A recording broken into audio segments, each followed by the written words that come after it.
The Luminary Concordance did not wage war. They conducted it. From the sterile, data-saturated command decks of their ethereal lightships, they viewed conflict as a grand, intricate equation. The Lumina, beings of pure, coherent energy, possessed intellects that could process 1 billion tactical variables in a nanosecond. They saw the battlefield as a theoretical space, a pristine chessboard where assets were deployed according to the flawless, immutable laws of strategic logic. Their plans were perfect. Their strategies were unassailable. There was only one problem. The Lumina were physically frail, their light forms bound to hyper-advanced containment suits, utterly incapable of enduring the brutal, chaotic reality of a planetary ground war. They were the architects of victory, but they could not be its instruments.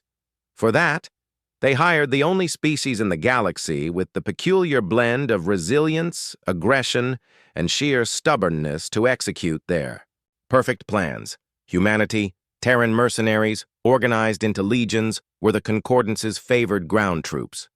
We were cheap, adaptable, and possessed a bizarre cultural tolerance for what the Lumina called suboptimal combat environments, a term that could mean anything from a toxic methane swamp to a city block being actively shelled. The Lumina saw us as simple, effective tools, a living hammer to be wielded with logical precision. They transmitted the battle plans, and we were expected to execute them flawlessly. Sergeant Marcus Sarge Thorne of the 7th Terran Legion, call sign Griffin Actual, was one such instrument. He stood in the cramped, pulsating troop bay of a Lumina dropship, the air thick with the smell of ozone, sweat, and cheap synth coffee.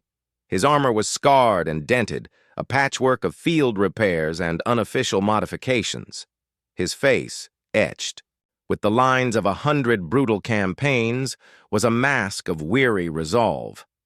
Around him, his squad, the misfits of Griffin II, were a collection of equally battered, grimly determined soldiers, each a veteran of the Concordance's perfect wars.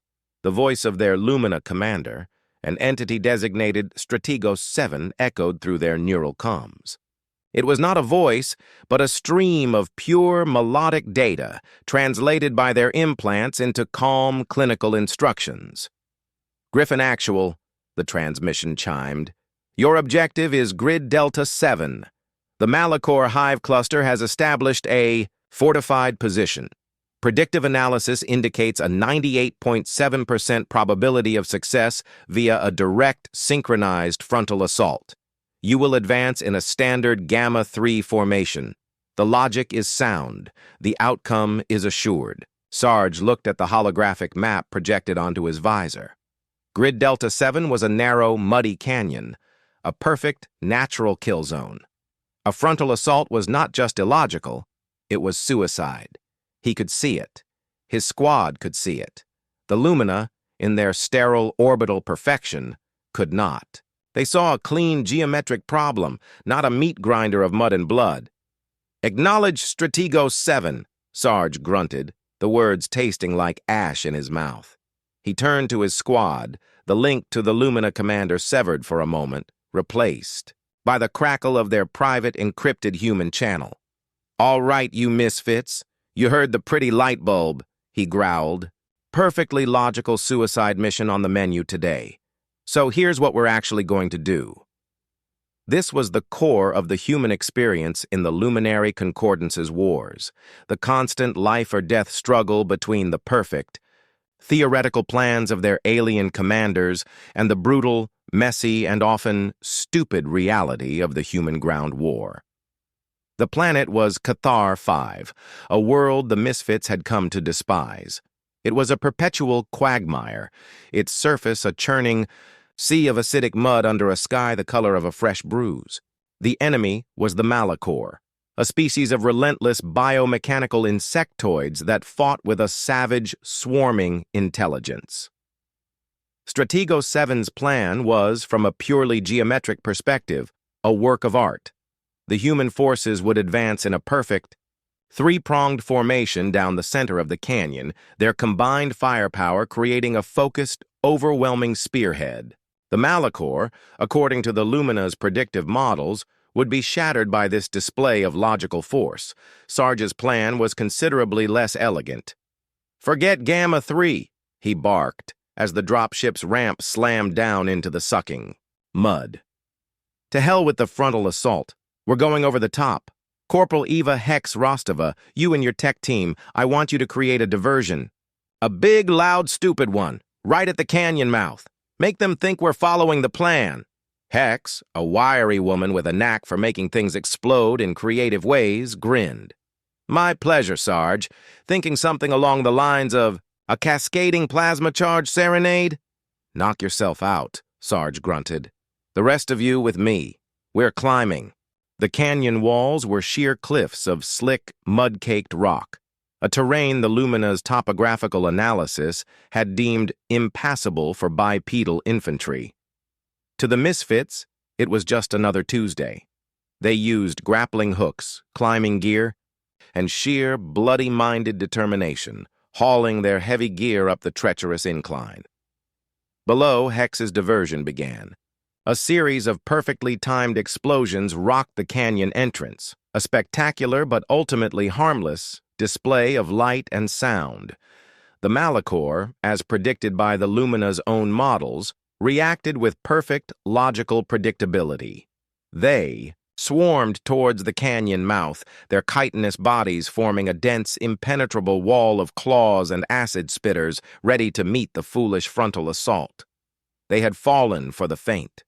Sarge and his squad, now positioned on the canyon. Rim looked down upon the massed Malachor horde. It was a terrifying sight, a sea of chittering, armored death, but from this vantage point, it was also a perfect target. "All right, misfits," Sarge whispered into the comms. "Let's show the pretty light bulbs how a real war is fought. Rain hell." They didn't have the elegant surgical weapons of the Lumina. They had heavy machine guns, grenade launchers, and a particularly nasty human-designed rocket that fragmented into a cloud of white phosphorus. They unleashed a torrent of high-explosive incendiary fury into the heart of the unsuspecting Malachor formation. The effect was devastating. The Malachor, packed tightly into the killzone, were torn apart, their rigid chitinous armor so effective. Against frontal attacks, offered no protection from above. The canyon floor became a charnel house, a symphony of explosions, screams, and the sickening crack of shattering exoskeletons. The voice of Strategos 7, now tinged with a frequency that translated as profound confusion, chimed in their comms. "Griffin Actual, my tactical display indicates an anomaly. You are not adhering to the designated formation. Your position is suboptimal.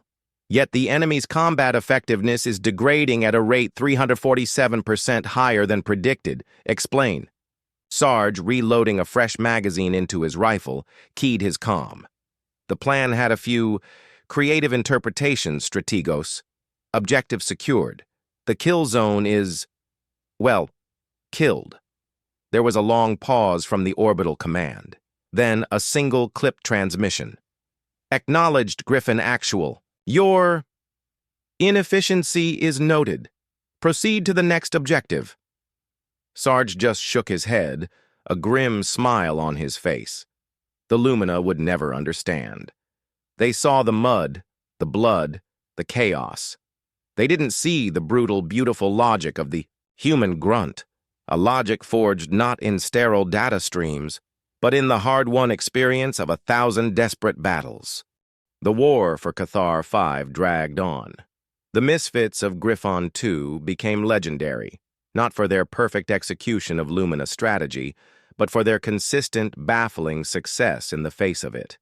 They were a constant source of frustration for Strategos 7, a chaotic, unpredictable variable in its perfect equation. During the siege of Hive Primus, a massive Malachor fortress, Strategos 7 devised a flawless, multi-stage assault plan, timed to the microsecond. It involved a synchronized orbital bombardment, followed by a precision armored thrust, and culminating in a massed infantry charge. The plan failed within the first 10 minutes.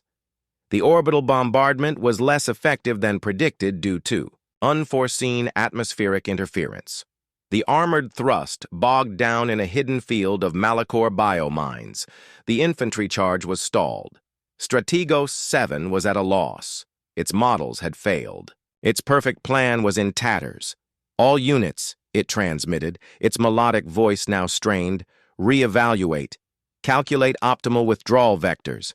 We will regroup and formulate a new, more logical approach. On the ground, Sarge and his misfits were pinned down, taking heavy fire. Withdrawal was not an option. To hell with withdrawal, Sarge roared over the human channel. We're not giving up this ground. Hex, what's the status on that? Project of yours? Hex, sheltering in a crater, her face illuminated by the glow of a datapad, grinned maniacally. Just about ready to rock and roll, Sarge. The Malachor's comms network is as dumb as a bag of hammers. I'm in. Hex had spent the last week studying the Malachor's primitive communication system. It was a simple hive mind network, relying on a series of bioorganic relay nodes. It was efficient, but it had no firewalls, no encryption, no concept of a hostile intruder. She had devised a logic bomb, a simple, crude piece of human malware. It wasn't designed to destroy the network.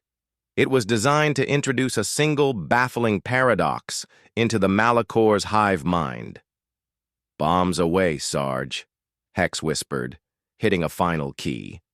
Deep within the Malachor hive, a single, simple message began to replicate, spreading through their psychic network like a virus. It was not a complex algorithm.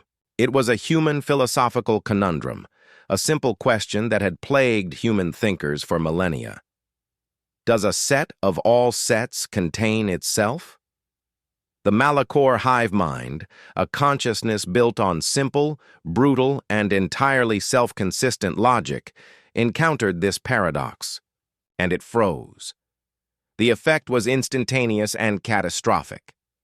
The Malachor on the front lines, their minds suddenly consumed by a logical paradox they could not resolve, simply stopped.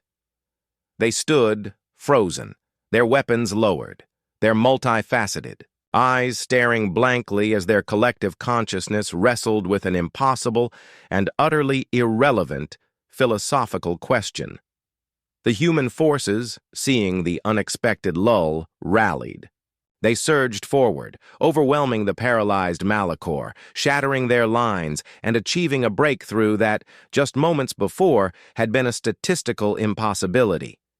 The voice of Strategos 7, now radiating a frequency that translated as sheer, unadulterated shock, filled their comms. Griffin actual report. My sensors are detecting a complete cessation of enemy activity. Their neural network is in a state of catastrophic logical failure. What did you do? Sarge, leaning against a captured Malachor barricade, his rifle smoking, took a long drag from a nutrient paste tube. Just introduced an unquantifiable variable, Strategos. Sometimes, the best way to beat an enemy isn't to fight their body, it's to mess with their head. The Lumina could not comprehend. They had spent millennia trying to perfect logic. The humans had just weaponized its absence. The unexpected victory at Hive Primus earned Sergeant Thorne a promotion to lieutenant and a direct one-on-one consultation with Strategos 7.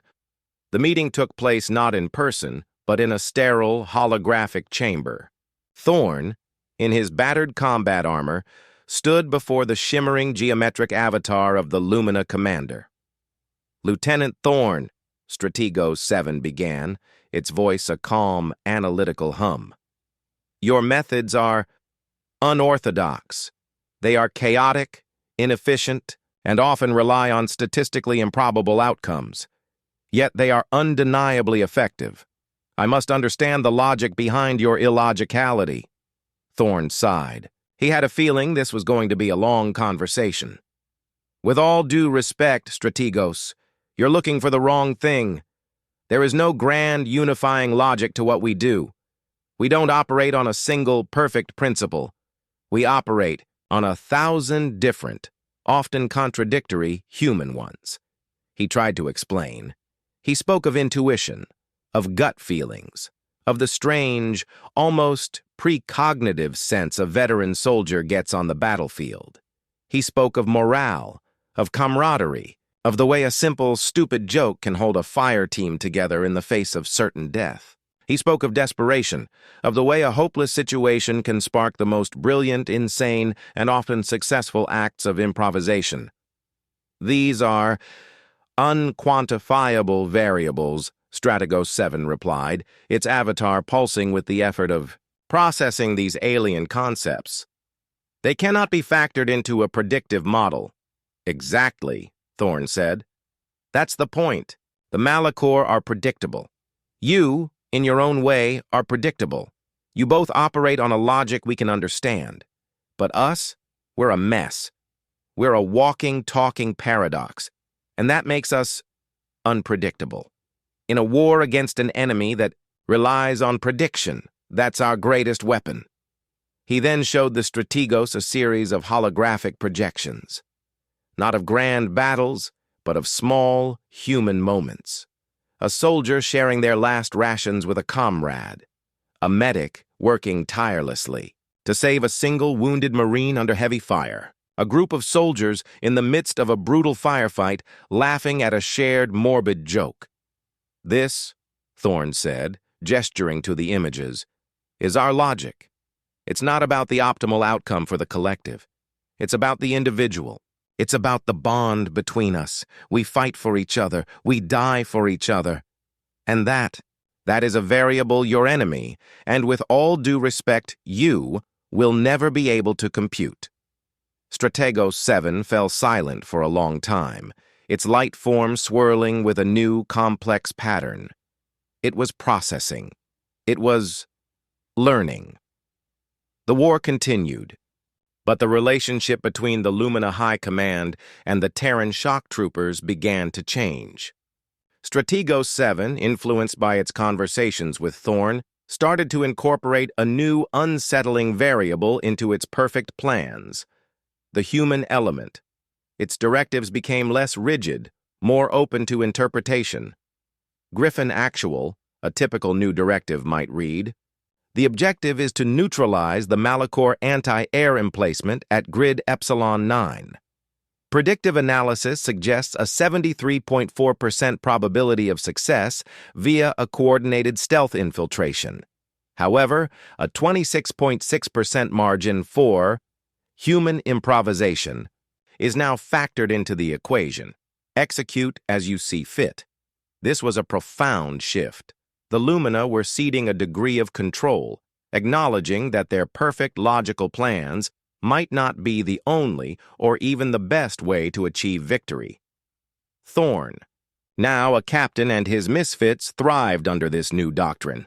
They were given the freedom to be what they were, chaotic, creative, and brutally effective problem solvers. They would receive a plan from Strategos 7, analyze its perfect geometric logic, and then, with a collective human grin, they would find a dozen different, messier, and often faster ways to get the job done. They started to teach the other concordate species their strange, chaotic ways. They taught the fast-moving Cathar the value of a well-placed, static ambush. They taught the slow, lumbering Groltak the art of the feigned retreat, of luring a faster enemy into a trap. They taught the pristine, elegant Lumina the profound, tactical value of just blowing something up with a very big, very simple bomb. Humanity was not just fighting the war, they were rewriting the very definition of warfare for the entire galaxy. They were the grit in the gears of the perfect, pristine war machine, the chaotic, unpredictable variable that made it all, somehow, work better. The final battle of the war for Cathar 5 took place at the Malacor's central hive, a colossal bioorganic fortress that burrowed deep into the planet's crust. Strategos 7's final plan was a masterpiece of combined arms, a symphony of orbital bombardment, armored assaults, and infantry charges, all timed to perfection. But it had a new, crucial element. At the heart of the plan was a single, simple directive. Griffin Actual. Create a diversion. Thorne and his misfits, now a legendary unit, were given carte blanche. Their mission was to simply be as chaotic, as unpredictable as humanly possible, to draw the Malachor's attention while the main Concordate forces executed the real plan. They did not disappoint. They didn't attack the hive directly. Instead, they infiltrated the Malachor's primary food source, a vast network of fungal farms, and introduced a highly aggressive, genetically engineered Terran yeast. The fungal farms began to ferment, producing a massive planet-wide cloud of highly intoxicating vapor. The Malachor hive mind, never having encountered the concept of alcohol, was suddenly, gloriously, and collectively drunk. The effect was instantaneous and hilarious. Malachor warriors stumbled out of their fortifications. Their movements clumsy, their acid spit wildly inaccurate. Their perfect unified coordination dissolved into a chaotic, drunken brawl. The main Concordate forces, advancing under the cover of this unexpected chemical warfare, met with almost no resistance. They walked through the Malachor defenses, past stumbling, belligerent insectoids, and reached the hive's central spawning chamber with barely a shot fired. The war for Cathar 5 ended not with a bang, but with the bewildered, drunken gurgle of a defeated hive mind. Captain Thorne stood on the observation deck of the now secured Malachor hive, looking out at the muddy, scarred, but finally peaceful landscape of Cathar 5. Beside him, the shimmering, geometric avatar of Stratego 7 pulsed with a new, warm light. "Captain Thorne," the Lumina transmitted, its voice now tinged with something that resembled respect. "Your methods are profoundly illogical, and yet the outcome is undeniable. You have taught us that there is a logic to chaos, a strength in imperfection. You have taught us the value of the human element." Thorne just smiled, a weary, satisfied smile. "We're a messy species, Strategos. We make mistakes. We break things. But we also learn. We adapt. And when our backs are against the wall, we find a way. It's not always pretty, but it's what we do." The Luminary Concordance had won the war, but they had also learned a profound lesson. They had learned that a perfect plan, a flawless strategy, was only as good as the beings who executed it. And sometimes, the most effective instruments of war were not the perfect, predictable ones, but the chaotic, adaptable, and stubbornly, beautifully human ones. Humanity, the shock troopers, the misfits, the chaotic variable, had found their place in the galaxy. They were not the architects of war, not the grand strategists. They were the ones in the mud and the blood. The ones who took the perfect, pristine plans and made them work in the messy, imperfect reality of the battlefield. They were the ones who knew that sometimes the most logical thing to do was to be utterly, gloriously, and unpredictably illogical. And in that lay the true, chaotic, and ultimately triumphant heart of humanity.